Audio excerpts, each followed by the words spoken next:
ကောင်းသောနေ့ပါအေးချမ်းပျော်ရွှင်ကြပါစေရှင်ဘဝမှာမိမိကိုမိမိအောင်နိုင်သူများဖြစ်ကြပါစေ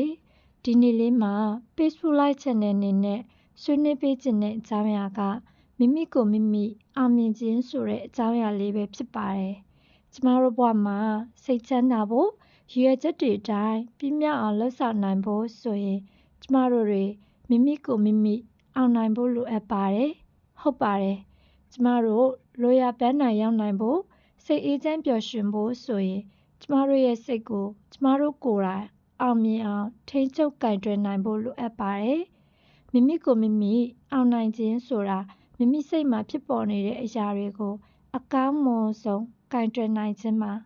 မိမိကိုမိမိအောင်နိုင်ဖို့ဘာတွေလိုအပ်လဲကျမတို့ရဲ့စိတ်ကိုဘယ်လိုပြုစုပြောင်းထောင်ဖို့လိုအပ်လဲဆိုတာဆွေးနွေးပြပါမယ်နံပါတ်1သတိပညာ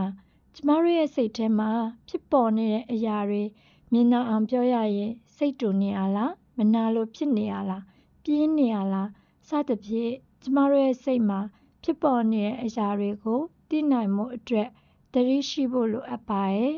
ဟုတ်ပါတယ်ကျမတို့တွေမိမိကိုမိမိတကယ်ချစ်တယ်ဆိုရင်မိမိရဲ့စိတ်မှာဖြစ်ပေါ်နေတဲ့ကောင်းခြင်းဆိုးခြင်းတွေကိုသိနေဖို့မိမိရဲ့စိတ်ကိုတတိထားစောင့်ကြည့်ဖို့လိုအပ်ပါတယ်။ကျမတို့တွေဟာ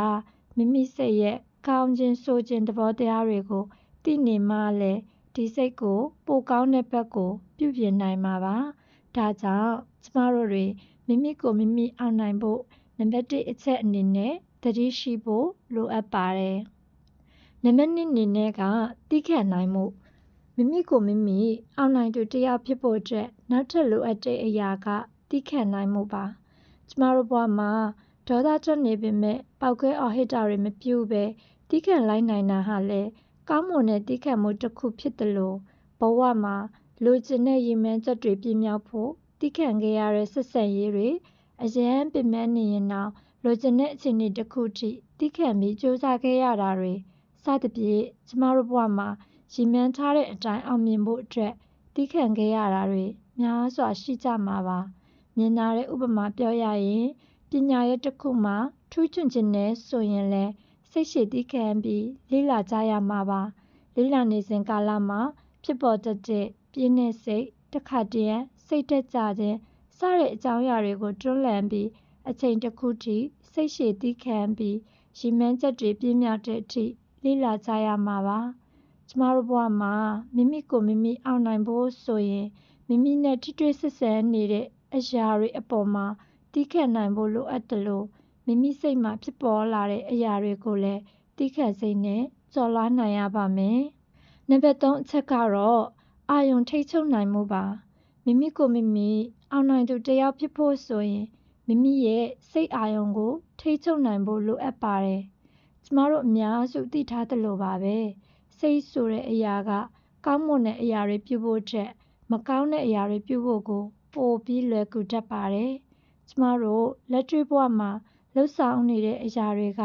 ကျမတို့စိတ်မှာဟိုအရင်ကတရေတီးပြီးမှလှုပ်ဆောင်တဲ့အဆင့်အထိကိုရောက်ရှိလာတာပါ။ဒါကြောင့်လေမကောင်းတဲ့အရာတွေကိုမပြုမိမပြောမိဖို့ကျမတို့ရဲ့စိတ်ကိုထိန်းချုပ်နိုင်ရပါမယ်။ကျမတို့ကစီးပွားရေးမှာဖြစ်စေပညာရေးမှာဖြစ်စေအောင်မြင်ခြင်းနဲ့ဆိုရင်ကျမတို့ရဲ့ပန်းနိုင်စီတက်မှတ်စွာရှောက်လန်းနိုင်ဖို့မလိုအပ်တဲ့အရာတွေကိုမပြုမိမပြောမိဖို့ကျမတို့ရဲ့စိတ်ကိုလည်းထိန်းချုပ်နိုင်ဖို့လိုအပ်ပါတယ်။ဒါကြောင့်လေ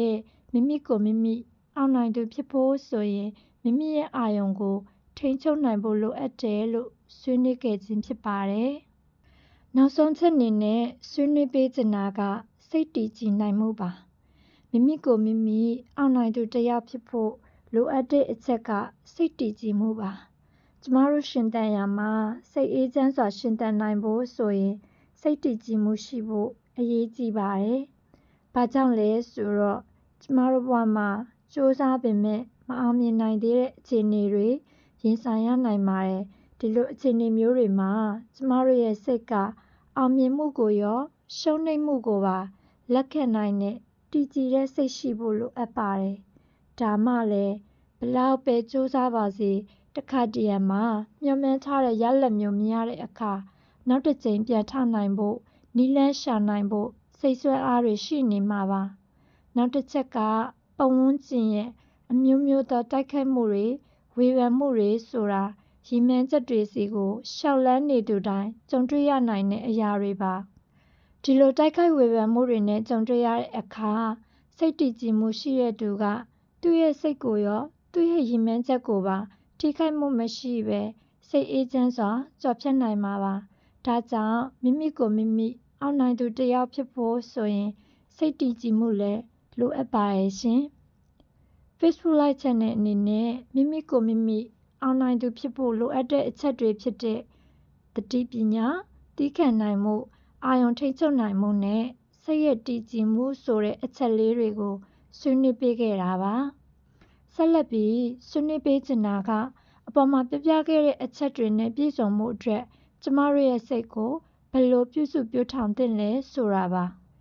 မိမိကိုမိမိအောင်နိုင်သူဖြစ်ဖို့သတိပညာရှိရမယ်လို့ကျမဆွေးနွေးခဲ့ပါတယ်ကျမတို့ရဲ့စိတ်မှာသတိရှိဖို့ဘယ်လိုပြောင်းထောင်ကြမလဲအဖြေကရိုးရှင်းပါတယ်နေ့စဉ်ပုံမှန်တရားထိုင်ခြင်းနဲ့မိမိစိတ်ခံစားချက်လေးတွေကိုသတိထားစောင့်ကြည့်နေဖို့ပါပဲဟုတ်ပါတယ်နေ့စဉ်9မိနစ်မှ10မိနစ်လောက်ပုံမှန်လေးတရားထိုင်ပေးဖို့ပါဟုတ်မှဟုတ်ရဲ့လားလို့တန်တရားဝင်နေမိရင်အခုချိန်ကစပြီးနေ့စဉ်ပုံမှန်တရားထိုင်ကြည့်ပါလို့တိုက်တွန်းပြစေရှင်မိမိနေ့စဉ်ပြုမှုပြောဆိုနေတာလေးကိုလည်းတတိထားပြီးသိနေပေးပါနော်ဒီလိုဆိုရင်တတိအားကောင်းပြီးမိမိကိုမိမိအောင်နိုင်သူဖြစ်လာမှာပါသည်းခံနိုင်မှုစိတ်အာရုံကိုထိန်းချုပ်နိုင်မှုနဲ့စိတ်တည်ကြည်မှုရဖို့အတွက်ဆိုရင်ကျမတို့ရဲ့စိတ်ကိုဘယ်လိုပြောင်းထောင်ကြမလဲရှင် Facebook Live Channel အနေနဲ့နေ့စဉ်တရားထိုင်မှာစာဖတ်ပါလို့အကြံပြုပါရစေစာဖတ်ခြင်းကနေကျမတို့တွေကိုသည်းခံနိုင်ဖို့စိတ်အာရုံကိုထိန်းချုပ်နိုင်ဖို့အကြောင်းအရာများစွာနည်းလမ်းများစွာကိုသိရှိခံစားစေနိုင်မှာဖြစ်ပါတယ်ဖြည့်ဆွတ်ပြောကြားလိုတာကစိတ်တည်ကြည်မှုရဖို့အတွက်အောင်မြင်မှုရှုံးနိမ့်မှုပတ်ဝန်းကျင်ရဲ့ဝေဖန်တိုက်ခိုက်မှုတွေကိုစိတ်ခံစားနာကျင်မှုမရှိဘဲအေးချမ်းစွာကျော်ဖြတ်နိုင်ဖို့စိတ်တည်ကြည်မှုရဖို့ဆိုရင်နေ့စဉ်ပုံမှန်တရားထိုင်ခြင်းစာဖတ်ခြင်းအပြင်ကံကံအကျိုးကိုယုံကြည်ဖို့လိုအပ်ပါတယ်ဟုတ်ပါတယ်ကံကံအကျိုးကိုယုံကြည်သူတစ်ယောက်ကကြုံတွေ့နေရတဲ့အကျိုးတရားတိုင်းဟာအကြောင်းမဲ့မဟုတ်ဘဲ